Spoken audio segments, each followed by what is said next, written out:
चाणक्य का असली नाम चाणक्य नहीं है, चाणक्य का असली नाम विष्णुगुप्त है। अच्छा, okay, हाँ, ये कम लोगों को पता है क्योंकि हम पढ़ते कम हैं। और चंद्रगुप्त मौर्य जिनके अंडर, जिनका साम्राज्य में चाणक्य का बहुत वर्चस्व था, बहुत पकड़ थी, चंद्रगुप्त मौर्य ने विष्णुगुप्त को चणक पुत्र चाणक्य की उपाधि दी थी क्योंकि उनके विष्णुगुप्त के पिताजी का नाम चणक था। अच्छा, तो एक दिन उन्होंने कहा विष्णुगुप्त ने कि आज से आप चणक पुत्र चाणक्य के नाम से जाने जाएंगे। इस वजह से आप और मैं चाणक्य बोलते हैं। अब चाणक्य का भी जो एंड है ना, वो बड़ा अनक्लियर सा है। बड़ी सारी कहानियां ऐसे मरे वैसे मरे, पक्का कुछ नहीं पता।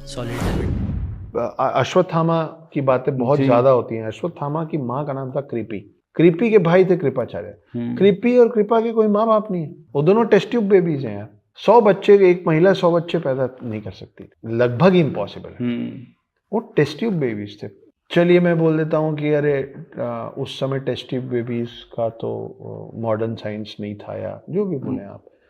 तो सोचिए कि कल्पना शक्ति क्या कमाल की थी कि किसी ने सोचा कि बिना माँ के गर्भ में हुए और बिना पिता के हुए बच्चे हो सकते हैं। तो इस पे आप उनको क्रेडिट नहीं देंगे कि क्या थॉट था यार। कभी मौका मिलेगा तो मैं अपनी एक्स वाइफ को थैंक यू बोलूंगा। जब कोई बोलता है कि बेटा जो होता है अच्छे के लिए होता है, वो आज तक, ये लाइन आज तक दुनिया से इसलिए खत्म नहीं हुआ क्योंकि ये लाइन सच है। तो मुझे लग रहा था कि मेरी पत्नी मुझको क्यों छोड़ के चली गई, मेरा बच्चा मेरे पास से क्यों चला गया, मैं अच्छा खासा काम कर रहा था, रेस्टोरेंट चला था, इतना सब कुछ गलत क्यों हो गया, इसमें क्या अच्छा है। अब मैं पलट के देखता हूँ तो कभी मौका मिलेगा तो मैं अपनी एक्स वाइफ को थैंक यू बोलूंगा। अगर वो ये नहीं की होती तो आप और मैं बैठ के यहाँ आज बात नहीं करते। राइट। जैसे जैसे हमारी उम्र बढ़ती है तब हमको इस लाइन का मतलब समझ में आता है, और फिर हम अपनी अगली जनरेशन को वही लाइन सिखाते हैं। तब वो हम लोग गाली देते, तब वो हमको गाली देते।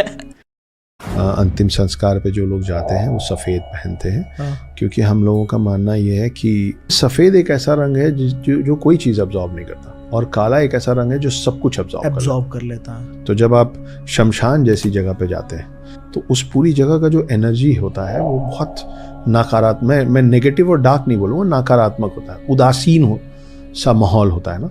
तो आप कभी ये नहीं चाहते हैं कि जब आप यहाँ से निकल के लौटें अपने घर तो आप यहाँ की कोई भी एनर्जी को अब्जॉर्ब करके ले जाएं। तो सफेद वो रंग है जो कोई चीज अब्जॉर्ब नहीं करता है, और काला वो रंग है जो सब कुछ अब्जॉर्ब कर लेता है। गणेश भगवान है। तो वो आप तो कह रहे हो कि 3 ही भगवान है, ब्रह्मा नहीं, तो वो तो उनके फिर उनकी वो है ना, उनकी लिनिएज है ना, उनकी लिनिएज। आपके 3 ही भगवान हैं, ब्रह्मा विष्णु महेश जी। और श्री राम श्री कृष्ण वो अवतार है, वो विष्णु के अवतार है, विष्णु भगवान के अवतार हैं। इसलिए हम राम भगवान और कृष्ण भगवान बोल देते क्योंकि वो उन भगवानों के पुनर्जन्म है। अभी अपन पुनर्जन्म पे बात कर रहे थे। मैं एज ए हिंदू मैं क्यों नहीं मानूंगा कि पुनर्जन्म है, मेरे शास्त्रों में लिखा हुआ है। तो विष्णु जी के 10 जन्म हुए भाई, है ना। तो कृष्ण का पुनर्जन्म राम है कि नहीं? बिल्कुल। तो मैं तो मेरे को मानना पड़ेगा ना। भीम को पता था कि हनुमान कहाँ रहते हैं, तो जब फाइनली महाभारत का युद्ध शुरू हो रहा था, भीम ने कृष्ण को और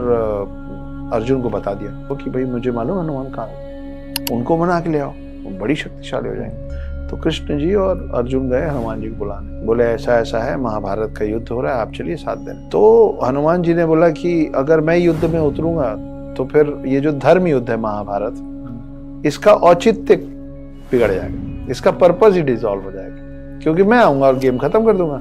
लेकिन आप मेरे दरवाजे आए हैं तो मैं आपको नहीं भी नहीं बोल सकता। तो हे प्रभु, मैं चलता हूँ आपके साथ, मैं आप जिस रथ को आप चलाएंगे, जिस रथ के आप सारथी होंगे, मैं उसके ध्वज में बैठ जाऊं। तो वो आगे ध्वज में बैठे हुए थे, इसीलिए कर्ण के इतने भारी भारी तीर भी अर्जुन के रथ को पीछे नहीं कर पा रहे थे। मंदिरों में वीआईपी दर्शन को ठीक मानते हैं आप? नहीं, बिल्कुल नहीं मानता हूँ ठीक। मुझे मिल जाता है वीआईपी दर्शन, मैं चाहूँ तो अब मिल जाएगा, पर वो फैक्ट नहीं है। भगवान का दरवाज़ा एक ऐसा है जहाँ सब बराबर होते हैं, तो वो बाहर से वो अलग अलग लाइन नहीं होनी चाहिए।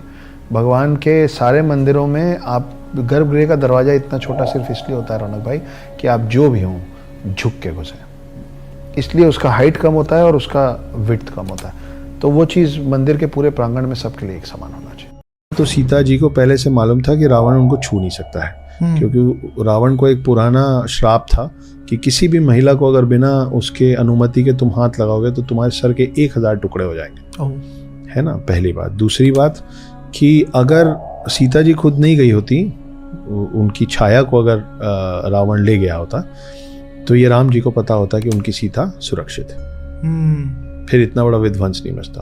तो सीता को असल में रावण लेके गया था, ये सच है, लेकिन रावण सीता जी को कभी छू नहीं पाया था, ये भी सच है। ऐसा माना गया कि त्रिशूल के जो तीनों नोक है ना, वो 3 नोक वही है क्रिएशन, प्रिजर्वेशन और डिस्ट्रक्शन। उन तीनों में सब कुछ है।